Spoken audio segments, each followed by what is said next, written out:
Aperture, shutter speed, ISO, these are going to be your best friends in photography, and it's a concept that you really need to have a grasp on and understand. Hopefully, by learning these and having somewhat of a grasp on these, you're going to get out of automatic mode, because we don't need that as a photographer. That's no good. That's the no-no zone, okay? So we're going to get you out of automatic mode and help you get the absolute most of whatever it is that you're capturing. Portraits, wildlife, lifestyle, nature, whatever it is, we want to make sure it's the best photo that you can get out of your camera. This trio is just automatically going to make you all around a better photographer. And that's the end goal, is to be the best photographer out there. So if you Google camera basics right now, or any one of these three concepts, something like this is going to show up in Google Images. I took these three concepts and tried to make it as basic as possible. If you're watching this video, I'm going to assume that you are a beginner photographer, you just bought your camera, and you have no idea what any of these three things are. So I wanted to make sure that the definitions that I give you and the concepts of these that I give you are as simple and easy peasy to understand. Before we break down all of these, I want you to get in your head and understand that each of these things are necessary for the other one to work. So you can't have aperture without ISO, you can't have ISO without shutter speed, and vice versa. They need each other. Shutter speed is how quickly your shutter is closing. If you are photographing a baseball game, or maybe kids rolling around in a field, or birds diving into the water, you're going to want a high shutter speed, and this enables you to freeze that moment, because it's going to capture it super fast and not going to allow for a lot of movement within the picture. After you click that button, it closes super quickly, and it's going to freeze that image that you have and make it super sharp. Here's an image I took of a penguin rolling around in the water. My shutter speed here was pretty high, around like 800. And if you notice where his little feet are flopping about, all these little tiny drops of water frozen in time.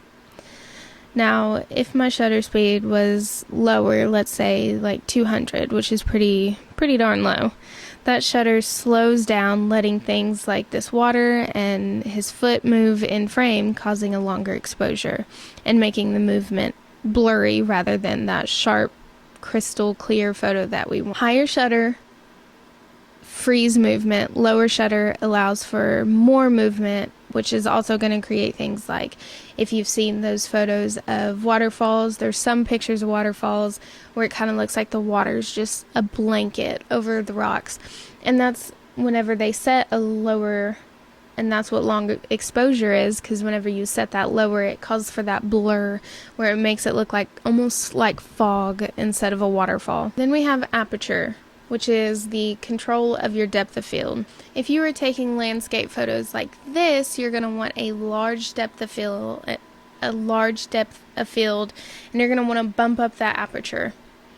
That way, every little detail, you want as much detail as you can get in your landscape photo, or your background, or whatever it is that you're wanting a huge depth of field in, you're going to want a higher aperture. You want an image like this, where your focus point is the star of the show. You want him front and center, just like this little guy, where he is the photo, and you want to blur that background a little bit to bring in the point of your photo, that subject, that viewpoint, whatever it is. Then you want to have a smaller aperture set. So again, if you want a shot like this where that whole landscape is sharp, you want aperture set high to capture all the detail. On the other hand, if you want a narrow depth of field, set your aperture to a lower setting to get that blurred background and really focus in on your subject. Next we have ISO, which is essentially how sensitive your sensor in your camera is sensitive to sunlight. Does that make sense? So you're either going to be super sensitive, let's say you're midsummer, midday, the sun is super harsh, right in your face. You're going to want to pretty much turn that ISO to 100. That way your camera is just not completely white whenever you take photos. But if you're inside and the light inside is definitely not as harsh as the sun, then you're going to want to bump up that you're going to want to bump up the you're going to want to bump up you're going to want to bump up that ISO, and that is going to make your camera more sensitive and pretty much bring in its own light almost. But you have to be very careful, especially in low light conditions. If you don't have a flash and you bump that up to, like, especially once you get over 1,000, then it's going to start getting really noisy, grainy, which is not what we want, because we want super sharp, crystal clear images. Here's some examples.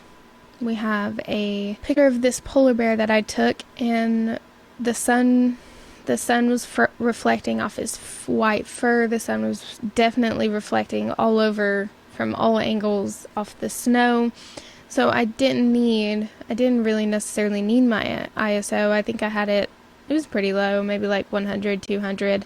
But then we have a photo like this, where it's a lot more darker, and I needed to let in a whole lot more sunlight, so I had to bump up that ISO. And all of this, again, I try to make this super basic. There's a lot more to these, and a lot more how to come together to take the photo.